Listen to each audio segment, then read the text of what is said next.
நூற்றுக்கணக்கான லிட்டர் ஒரு நாளைக்கு அரசு பேருந்துகளுக்கே செலவு அந்த பஞ்ச பொருள் உடைகள். இதே மாதிரி தான் கிளாம்பாக்கத்தை சுற்றி இருக்கிற இடமெல்லாம் யாரும் சீஸ்பேர். இவங்க பொழப்பு என்னன்னா, ஒரு கட்டடத்தை இவங்க கொள்ளையடிக்கிறதுக்காகவே கட்டுறது. அதில் 2 in 1 தான். ஒன்று கொள்ளையடிக்கணும்,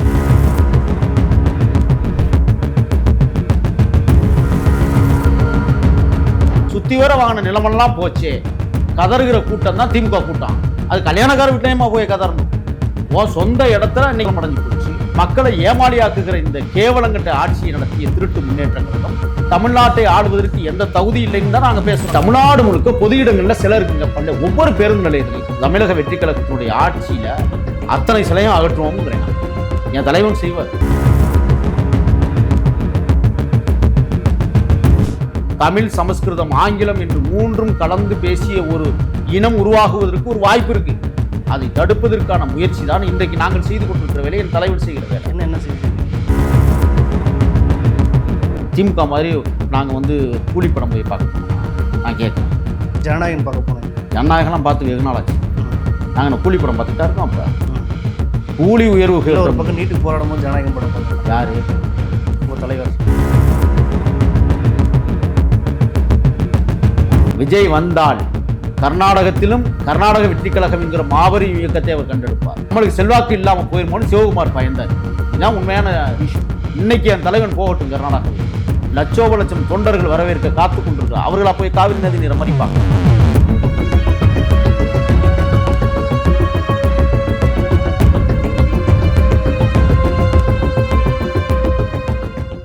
நம்ம மீடியா நேயர்களுக்கு வணக்கம். இன்று நம்மோடு இருப்பவர் தாவேக்காவின் செய்தி தொடர்பாளர் முகில் அவர்கள். வணக்கமையா. வணக்கம். எப்படி இருக்கீங்க? சிறப்பாக இருக்கேன். பார்த்து பல மாதங்களான மாதிரி இருக்கு. உண்மைதானா? அப்படி எல்லாம் கிடையாது. தமிழ்நாட்டில் உலாவிக்கிட்டே தெரியும். நீங்கள் பார்க்கல. இல்லை, நான் உங்களை பார்த்துட்டு தான் இருக்கேன். நீங்கள் என்ன பார்த்து பல மாதங்களாகுது? ஆமாம். சரியா. சட்டமன்றம் பயங்கர கலகலப்பாக போயிட்டுருக்கு. அந்த இடத்துல பார்த்தீங்கன்னா நிர்மல்குமார் G2 மாப்பிள்ளைக்கு சந்தோஷப்படுத்தணுன்ற மாதிரி ஒரு வார்த்தை விட்டார். உடனே தங்கம் தென்னரசை அப்புறம் லாட்ரி மாப்பிள்ளை அப்படின்ற மாதிரி சில வார்த்தைகளை விட்டார். இப்படி ஒரு பக்கம் இருந்தால் மக்கள் என்ன சொல்கிறாங்கன்னா, மக்கள் பிரச்சனை பேசுறது இல்லை, இவங்க சண்டை போட்டே இருக்காங்க அப்படின்ற மாதிரியும் சொல்கிறாங்க. நீங்கள் எப்படி பார்க்குறீங்க? கல்லானங்கல்லானோ யாருடைய கல்லானோ, சீதளத்தி கல்லானோ சீமையில் கல்லானோ அப்படின்னு வாழ்த்துவாங்க கல்யாணக்கார வீட்டில்.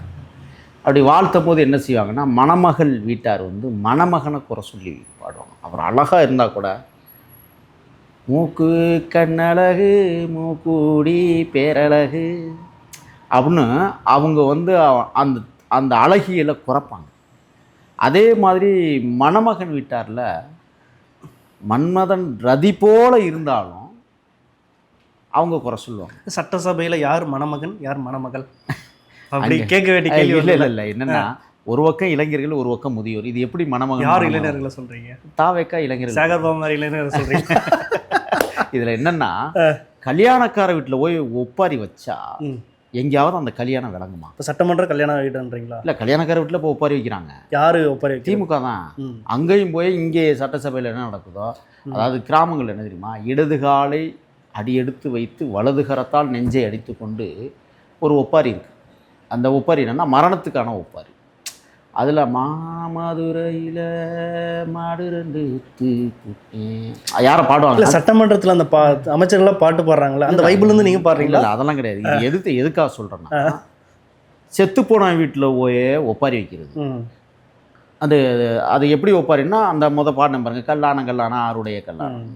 இவன் கல்யாணக்கார வீட்டில் போய் இலவு பாட்டை போடுறது. இதே பொழப்பா இப்போ இந்த திமுக கூட்டம் என்ன செஞ்சிச்சுன்னா, புலம்பல் பாட்டெல்லாம் பாடிக்கிட்டு ராகம் தெரியாத வார்த்தைகளை விட்டுக்கிட்டு ஆடிக்கிட்டேன். நான் கேட்டவா 2021 இவங்க எவ்வளவு பாட்டு பாடியிருக்கிறாங்கன்னு. நீங்கள் G2 நீங்கள் சொன்னீங்க.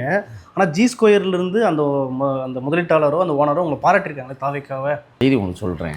பரந்தூர் விமான நிலையம் முடிஞ்சு போச்சுல்ல? முடிஞ்சு போச்சு. இப்போ பஞ்சப்பூர் பேருந்து நிலையம் எப்போ முடிய போகுதுன்னு தெரியலை.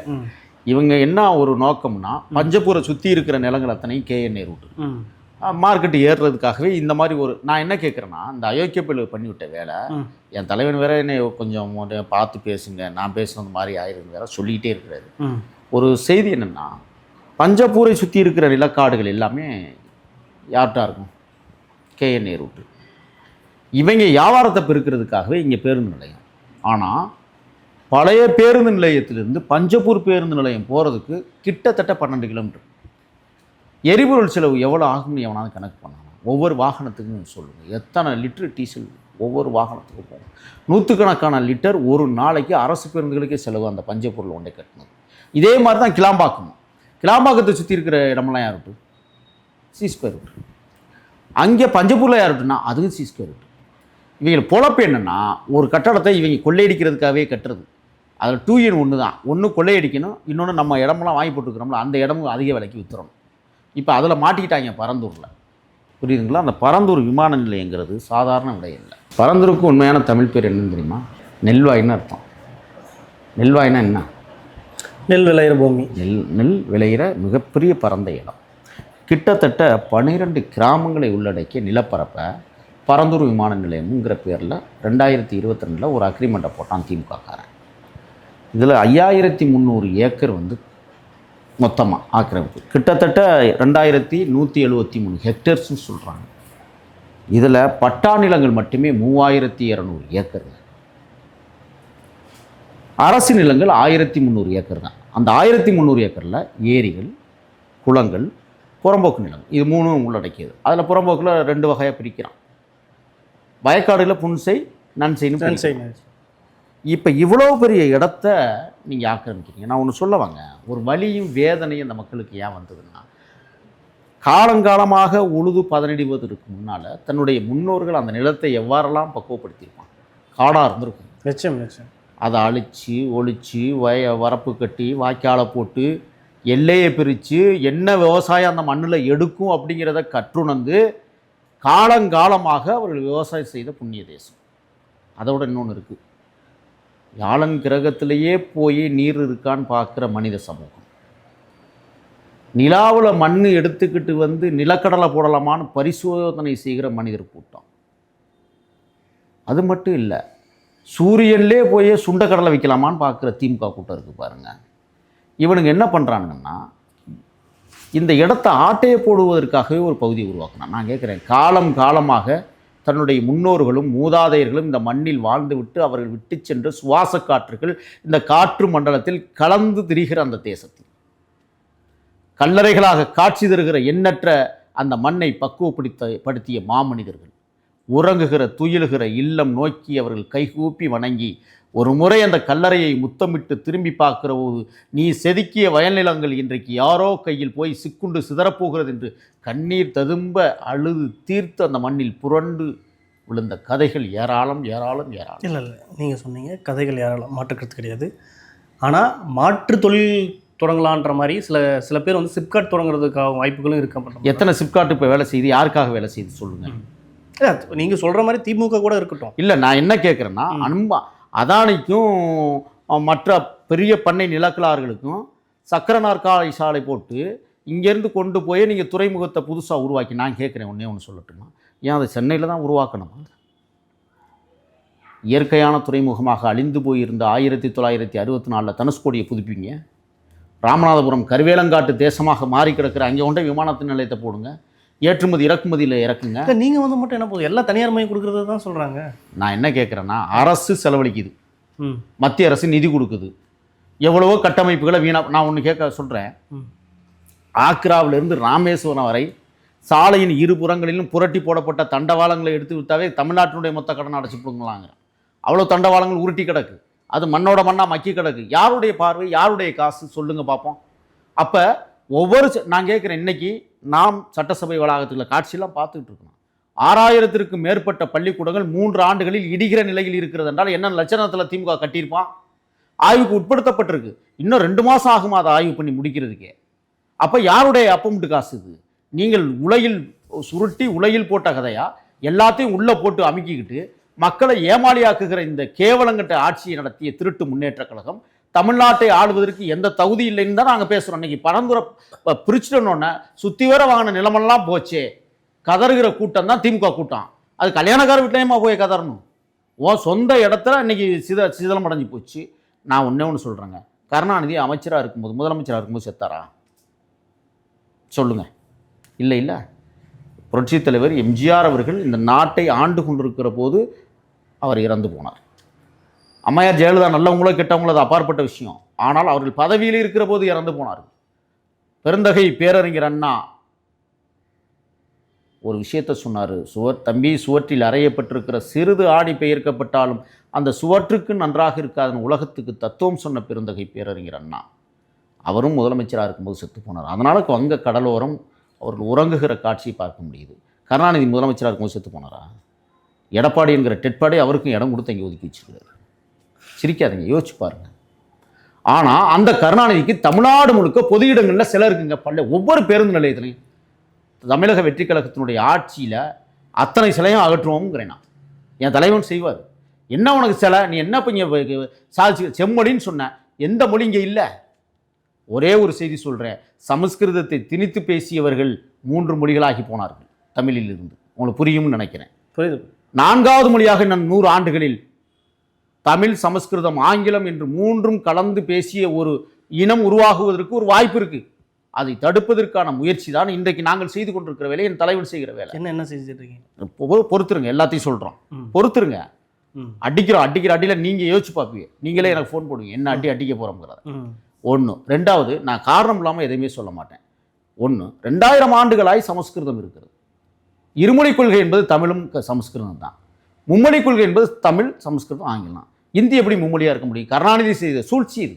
தாளமுத்து நடராஜன் கதை தான் அது. எதுக்கு எடுத்தாலும் கருணாநிதி, திமுக இப்படி சொல்லிட்டு இருக்கீங்க. இல்லை, நான் ஒன்று சொல்கிறேன். அதிமுகவோட பங்கு எதுவும் இல்லையா? அதிமுக காங்கிரஸோட பங்கு இல்லை. அதிமுக நான் கேட்குறேன், அதிமுகவை அப்புறம் எடுப்போம், இருங்க. இவங்க பண்ண அயோக்கியத்தனத்தை முதல்ல தோல்விக்கல. கருணாநிதி கனிமொழி அம்மாவை காதலிச்ச காலத்தில் ஒரு சம்பவம் பண்ணார். காதலிச்சார்ல, அப்போ இந்திய எதிர்ப்பு போர் நடைபெற்று கொண்டிருந்த காலகட்டத்தில் பேர் மாற்றுறதுக்கு ஒரு பேர் சூசம் பண்ணுறான். கனிமொழி அம்மா என்ன சாதின்னு உணர்ந்த கருணாநிதி தாளமுத்துன்னு முன்னாடி பேரை போட்டு நடராஜனை பின்னாடி போட்டார். நடராஜன் இறந்து 27 நாட்களுக்கு பிறகு தான் தாளமுத்தே இறந்தார். இப்போ தமிழ்நாட்டில் சென்னை தலைநகரத்தில் எப்படி எழுதியிருக்கிறான் எல்லாத்தையும்?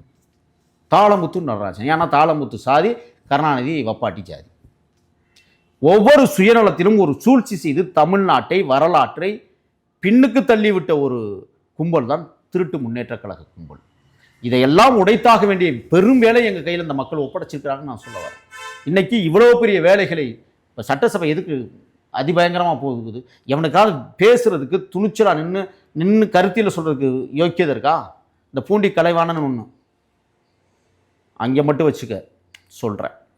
கள்ளக்குறிச்சி மாவட்டத்தில் ஒருத்தன் ஜெயிச்சேன். டேய், அப்படி தான் அவனெல்லாம் பேசணும். ஸ்ரீமதி மரணத்தில் உன்னுடைய பங்களிப்பு என்ன என்பது எங்களுக்கு நன்றாக தெரியும். தொலைச்சிவிடுவோம், சட்டப்பேரவைகளை நாக்க துரத்திட்டு கையை ஒத்திட்டு வந்தால் அங்கே இருக்கிற சட்டப்பேரவைகள் சத்தியமரமானம் பண்ணிட்டேன், எதுவும் பண்ண மாட்டான் நீ நினச்சிட்டியா? வெளியில் பண்ணுவோம்டா, மோசமானவங்க வெளியில் திரிகிறேன். என் தலைவன் கண்ணசீவிக்காக நாங்கள் காத்துக்கிட்டு கிடக்கோம். எடுக்க முடியாதுன்னு நினச்சிட்டு இருக்கிறீங்களா நீங்களா? தொலைச்சிருவோம் தமிழ்நாட்டை விட்டு.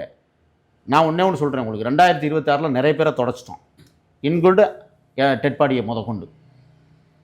இன்னும் யாரை தொடைக்கணும்னு நீங்கள் நினைக்கிறீங்க? உங்களையும் தொடப்போம். வருகிற நாடாளுமன்ற தேர்தல் அடியோடு தொடக்கிறதான் எங்களுக்கு முதல் கட்ட வேலையை. அந்த வேலையை செய்வதற்கு எங்கள் தலைவர் ஆயத்தமாக இருக்கிறாரு. அதனால் நீங்கள் குறிப்பிட்டதை போல் இங்கே இந்த ஒப்பாரி வச்சுக்கிட்டு தான் இருப்பான், அடக்க முடியாது. ஒப்பாரிகள் அழுது கொண்டே இருக்கும், கண்ணீர் வடிக்காது. அந்த ஒப்பாரிகளுக்கு கண்ணீர் இல்லை. நீங்கள் ஆட்சிக்கு வந்து 100 நாள் ஆயிடுச்சு, 100 நாள் கடந்து சாதனை விழாக்கள்லாம் நடத்திட்டுருக்கீங்க. ஒரு பக்கம் நடந்திருந்தாலும் தனியார் மையம் பேருந்து நிலையத்தை தனியார் மையமாக கொடுத்துட்ருக்கிறதா சொல்கிறீங்க. தூய்மை பணியாளர்களை நீங்கள் திமுக ஆட்சியில் எப்படி ரிசீவ் பண்ணீங்களோ, எப்படி நீங்கள் ஆதவ் அர்ஜுனா ஆகட்டும், விஜய் கூட்டு வந்து அவங்களோட ஆஃபீஸில் அலுவலகத்தில் பார்த்து பேசுனீங்க. இப்போ நீங்கள் அதே குண்டு கட்டா மப்டி போலீஸில் அரெஸ்ட் பண்ணுறதாகவும் சொல்கிறாங்களே. தானாக நடத்துகிற போராட்டத்துக்கு தலைவணங்குகிறோம் நாங்கள், அதில் மாற்றமே இல்லை. சரி, ஓகே. அவருடைய போராட்டம் நியாயமானது. ஆனால் தூண்டி விட்டு போராட்டத்தில் இல்லை. நான் என்ன கேட்குறேன்னா, திமுக ஆட்சியில் போராடும் போது தாவேக்கான அவங்க என்ன சொன்னாங்க, தூண்டி விட்டான்னு சொன்னாங்க. மக்கள் ஜனநாயகமாக போராடும் போது, சுதந்திரமாக போராடும் போது எப்படி தூண்டிடுது? போராட்டத்தை கொச்சப்படுத்துறதா கிடையாதா? நீங்கள் பரந்தூர் விமான நிலையத்தும் போது நீங்கள் நான் பேசி முடிச்சிருக்கேன். பரந்தூர் விமானத்தில் நினைச்சு போராடும் போது மக்கள் அந்த விவசாய நிலத்தை எப்படி அறுவடை செஞ்சுருப்பாங்கன்னு சொல்லி பேசுனீங்க. இப்போ மக்கள் இந்த தூய்மை போராடுறது எப்படி தூண்டி விட்டு தான் மாறிடும்? சரி, நான் ஒன்று கேட்குறேன். ஆட்சிக்கு வந்து எத்தனை நாள் ஆச்சு? எத்தனை நாள் ஆச்சு? நான் சொன்னேன் 100 நாள். 100 நாள் ஆச்சு. பரந்தூர் விமான நிலையத்தை நீங்க வந்த உடனே என்ன சொன்னீங்க? இருங்க, பரந்தூர் விமான பணியாளர் விவகாரம், பரந்தூர் விமான நிலையத்தை நீங்க எதிர்பார்த்தீங்களா? எதிர்பார்க்கல. இல்லை, இப்படி நடக்கும்னு எதிர்பார்த்தீங்களா? இல்லை. ஒவ்வொன்றா தான் செஞ்சுட்டு வர முடியும். அதுக்கு என்ன, அதுக்கடையில் என்ன ஒப்பாரி போய் உட்காந்துக்கிட்டு துப்புரவு பணியாளருடைய நோக்கம் என்ன, கோரிக்கை என்ன, அவருடைய வழி என்ன, வாழ்வாதாரம் என்ன, எல்லாத்தையும் உணர்ந்தவர்கள் தான் தமிழ். நிரந்தரமாக பணி செய்வோம். சேலரி வந்து 21,000 செய்வோம் இருக்கணும், செய்ய தனியார் மையம் கொடுக்க கூடாது அப்படின்னு சொல்றீங்க. ஆமா, நீங்க வந்தோடனே முதல் கையெழுத்த போடுறதாகவும் சொல்லிட்டு இருந்தீங்க. ஆனா இன்னைக்கு மப்டி போலீஸ்ல கைது பண்றதா அங்க அவர் சொல்றாரு, தலைமை தாங்கி நடத்தக்கூடிய பேசுறாரு. யார் அவரு? பேர் மறந்துட்டேன். பாரதி.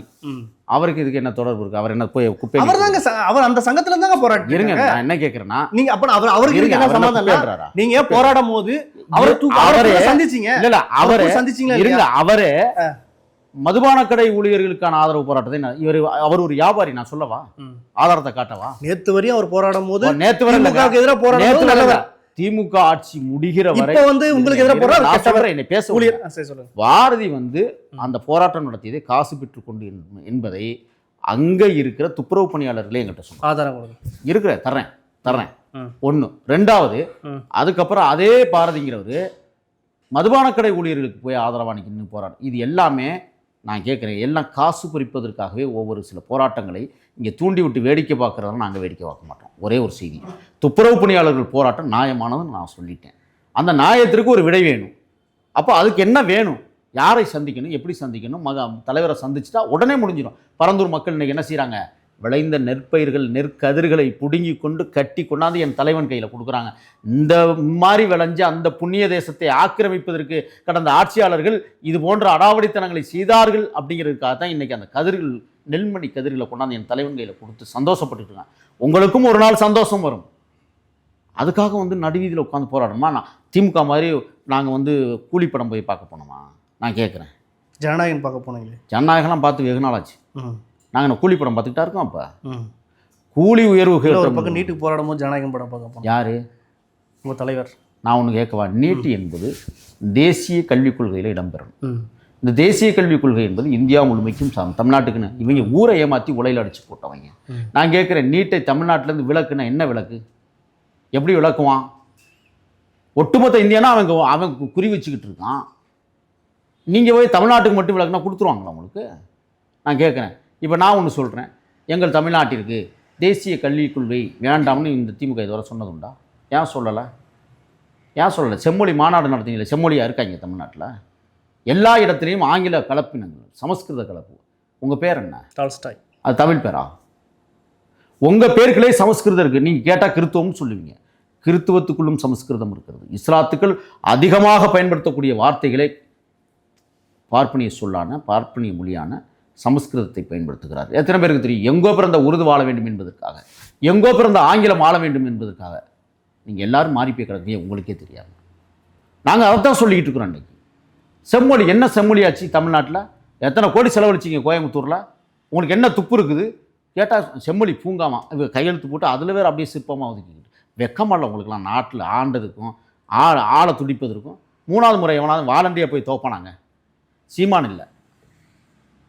வாலண்டியா ஒரே தேர்தலை 3 முறை தோத்த மகத்தான மாவீரர் ஸ்டாலினை தான் ஆக போகிறாரு. 2 முறை இப்போ தோத்துருக்கா, 3வது முறை நீங்கள் கோர்ட்டுக்கு போயிருக்கிறது. ஏதோ ஒரு ஓட்டில் தோத்துட்டோம் அப்படின்னா கூட பெரிய கருப்பை போல பெருமை கொண்டு மௌனமாக இருந்துட்டு போகிறது நல்லது. ஒரு ஓட்டில் தோத்தவனே சும்மா இருக்கும்போது 8000 சில்லற ஓட்டில் தோத்த நீங்கள் போய் உயர்நீதிமன்றத்தில் மிஷினில் ஏதோ பிரச்சனை இல்லைன்னா நான் தோற்றுருக்க மாட்டேன் மறுபரிசீலனை செய்வதில் அதில் ஒரு ஜனநாயகம் எத்தனை தடவை மறுபரிசீலனை அந்த மின்னணு இயந்திரங்கள்லாம் கொஞ்சம் கோளாறு 234 தொகுதிக்கும் போட வேண்டியதானே? உங்களுக்கு வேலை பொழப்பு இல்லை, தேர்தல் கமிஷனுக்கு வேலை இல்லை. ஏன்னா நீங்கள் என்ன பெரிய வானலோகத்திலேருந்து குதிச்சு வந்து நாரத மாமுனிவர் வந்து உங்களை வந்து வரவேற்றவரா? நான் கேட்குறேன். இல்லை முருகன் பொண்டாட்டியாக வச்சுருந்த வள்ளிக்கு வந்து நீங்கள் வக்காலத்து வாங்கினீங்களா? உங்களுக்கு மட்டும் என்ன 3 முறை போய் என்றது பொழப்பு இல்லை, வேலை இல்லை நீதிமன்றத்துக்கு, தேர்தல் கமிஷனுக்கு மற்ற வேலை இல்லை, உங்களை மட்டுமே வச்சுக்கிட்டு நிற்கணுமா என்ன? அப்படின்னா பெரிய நீங்கள் இவங்களா அண்ணா? வானோகத்திலிருந்து குதித்து வந்து மக்களின் வாழ்வாதாரத்தை நிலைநிறுத்திய மகத்தான வள்ளல் பெருந்தகையா நீங்கள்? நான் கேட்குறேன். மயில் ஆடுகிறதுங்கிறதுக்காக பேகன் போர்வையை போற்றி விட்டானாமலோ? அந்த காலத்தில் போர்வை இருந்துச்சானுங்கிறது அப்பாற்பட்ட விஷயம். நான் கேட்குறேன், முல்லைக்கொடி வளருகிறது என்பதற்காக தங்கத்தேரை தானமாக்கிய தேசத்திலிருந்து நான் வந்திருக்கேன். வாரியாண்ட பரமமலைக்கு பக்கத்துலேருந்து நான் வந்திருக்கேன். நான் பெருமிதத்தோடு சொல்கிறேன். உங்களுக்கு என்ன யோக்கியது இருக்கு? நீ என்ன செஞ்சு கிழிச்சிங்கன்னா? இப்படி ஒரு பக்கம் இருந்தாலும் தமிழகத்தில் இருக்கிற எல்லா உரிமையிலும் நீங்கள் விட்டு கொடுத்துட்டீங்கன்ற மாதிரிலாம் காவேரி விவகாரத்திலே இருக்கட்டும், ஒரு விவகாரத்தை நீங்கள் பேசுகிறதா இருந்தால் அதை திசை திருப்புறதுக்கு தனிநபர் அவதூறை எடுத்து பேசுறது, அப்புறம் அதை திசை திருப்பி மாத்துறது அப்படின்ற மாதிரி சொல்றது. அதே மாதிரி பிரேமலதா விஜயகாந்த் என்ன சொல்றாங்கன்னா, ஆதவ அர்ஜுன் மட்டும் தான் பேசுறாரு அப்படின்ற மாதிரியும் சொல்றாங்க. சட்டமன்றத்தில் அவர் மட்டும் ஆதவ அர்ஜுனா மனுஷன் இல்லையா? அவர் மட்டும் தான் பேசுறாரு, மீது யாரையும் பேச விட மாட்டேன்றாங்களே. நான் என்ன கேட்குறேன், பேசுறாருல, கருத்தியெல்லாம் வைக்கிறாருல, அந்த கருத்தியலுக்கு பதில் சொல்லுங்க. ஒன்று, காவிரி விவகாரம்ல என்ன காவிரி விவகாரம் நான் கேட்குறேன். 1969 23 அணைகள் கர்நாடக அரசு கட்டியது. தமிழ்நாட்டில் பொதுப்பணித்துறை அமைச்சர் கருணாநிதி. பதில் சொல்லுங்க கருணாநிதியை. கிளப்பி விடுங்க, எலும்பு கூட. 50 வருஷமா போராடி மீட்டெடுத்த உரிமையை நீங்க என்ன இழந்துட்டீங்க. இல்லை, உரிமை என்ன மீட்டெடுத்தாங்க? வருடம் இத்தனை டிஎம்சி தண்ணி வரணுன்ற இதை நீங்க கேட்கவே இல்லை. எத்தனை டிஎம்சி வரணும்? இப்போ எவ்வளோ வந்துகிட்டு இருந்துச்சு உங்கள் ஆட்சியில்? உபரி நீராக தான் வந்துட்டு இருக்கு. மழை பேஞ்சு உங்கள் ஆட்சியில் என்ன நடந்துச்சுன்னு கேட்குறேன். உங்கள் ஆட்சியில் எங்கள் ஆட்சியில் நல்லா நடந்துச்சு, கரெக்டாக வந்துச்சுன்னு சொல்கிறாங்களே. ஒரே ஒரு செய்தி உங்களுக்கு சொல்லமா, மேகதூதுவை போய் பார்த்துட்டு வந்தீங்களா? மேகதாது இல்லை, அந்த பக்கத்து ஏரியா தானா? அப்படிங்களா? இல்லை, பார்த்துட்டு வந்துருக்கிறீங்களா? பார்த்துருக்கேன். அது எங்கே எப்படி இருக்கும் அமைஞ்சிருக்கும்? வெறும் பாறைகள் நிறைந்த பகுதியாக, அதனால தான் உயரமான இடத்துல அது அமைஞ்சிருக்கு. நீ அணையை கட்டி தேக்கி வைப்ப, பள்ளம் எது? பில்லிக்குண்டு. உடஞ்சினா எங்கே வந்து நிற்கும்? மேட்டூர் அணையை தூள் தூளாகும். உனக்கு தெரியாது ஒன்றும் இல்லை. நான் கேட்குற மகத்தான மண்ணுரிமை போராளி வீரப்பனார் இருக்கிறவரை மேகதூதுவை பற்றி நீங்கள் பேசிய வரலாறு உண்டா? புகைநீர்க்கல்லில் போய் நீங்கள் வந்து அணை கட்ட முடியுமா? நம்ம புகைநீர்க்கல்ங்கிறது ஒகனைக்கல்லுக்கு இந்தி, அது வந்து கன்னட பேர். தமிழில் புகைநீர்க்கல். அணை கட்டிடுவீங்களா நீங்கள்? ஒன்றே ஒன்று சொல்கிறீங்க, கர்நாடகாவிற்கு நான் வருகிறேன்னு சொன்ன உடனே அந்த முதலமைச்சர் நிலை தடுமாறி தடுமாறி என்ன சொன்னார்? நீங்கள் வராதீர்கள், இங்கே நிலைமை மோசமாக இருக்குது. நான் கேட்குறேன், ராஜகுமாரை காட்டுக்குள்ளே கொண்டே அழைச்சி வச்சுருந்ததை விடவா மோசம் வந்துருச்சு உங்களுக்கு? ஏன்னா அவர்கள் எதற்காக பயந்தார்கள் என்றால், விஜய் வந்தால் கர்நாடகத்திலும் கர்நாடக வெற்றி கழகம் என்கிற மாபெரும் இயக்கத்தை அவர் கண்டெடுப்பார். நம்மளுக்கு செல்வாக்கு இல்லாமல் போயிருமோன்னு சிவகுமார் பயந்தார். இதுதான் உண்மையான ரீசன். இன்னைக்கு என் தலைவன் போகட்டும் கர்நாடகாவிற்கு, லட்சோப தொண்டர்கள் வரவேற்க காத்து கொண்டிருக்கிறார். அவர்களா போய் காவிரி நதி நீரை மறிப்பாங்க? சொல்லுங்க பார்ப்போம். அவங்கள காவிரி நீரில் வந்து விஷத்தை கலந்து விடுவாங்க. எல்லாம் ஏமாற்று வேலையில். இங்கேருந்து இவங்க ஏமாற்றிட்டாங்க. 75 வருஷமாக ஏமாற்றி முடிச்சாச்சு. பழியை எங்கள் மேலே போடணுமா? அந்த பழிக்கெல்லாம் நாங்கள் ஆளாக மாட்டோம். இந்த தேசத்தை குட்டிச்சுவராக்கி தமிழ்நாட்டை தரிசு நிலங்களாக மாற்றிய பெருமை திருட்டு முன்னேற்ற கழகம் என்கிற திமுகவிற்கு தான் சேரும். தமிழக வெற்றி கழகம் போராடி கொண்டிருக்கிறது. உச்சநீதிமன்றம் விதித்த தீர்ப்புகளின் அடிப்பில் உலகளாவிய நீதிமன்றங்கள் என்ன சொல்லுது? ஒரு நதி எங்கே முடிகிறதோ அந்த நதி அவனுக்கே சொந்தம்ங்கிறது தான் உலகளாவிய சட்டம். நதிநீர் சட்டம் சொல்லுகிறது. குடகுமலை யாருடைய தேசம்? யார் விட்டு கொடுத்தா? மூணாறு யாருடைய தேசம்? கோலாறு தங்கவேல் யாருடைய தேசம்? பெங்காலூர் என்று சொல்லக்கூடிய பெங்களூர் யாருடைய தேசம்? எல்லாத்தையும் இழந்து தவிக்கிற தடுமாறி நிற்கிற தமிழர்கள் மீது மீண்டும் மீண்டும் கத்தியை சொருவீர்களானால் அந்த கத்தியை வயிற்றிலிருந்து திருப்பி எடுத்து சொருகிடு சாவமே ஒழிய பார்த்துட்டு இருக்க மாட்டோம். அதான் தாவேக்கா. நிறைய தகவலை பகிர்ந்துக்கிட்ட மறுபடியும் சந்திப்போம். நன்றி.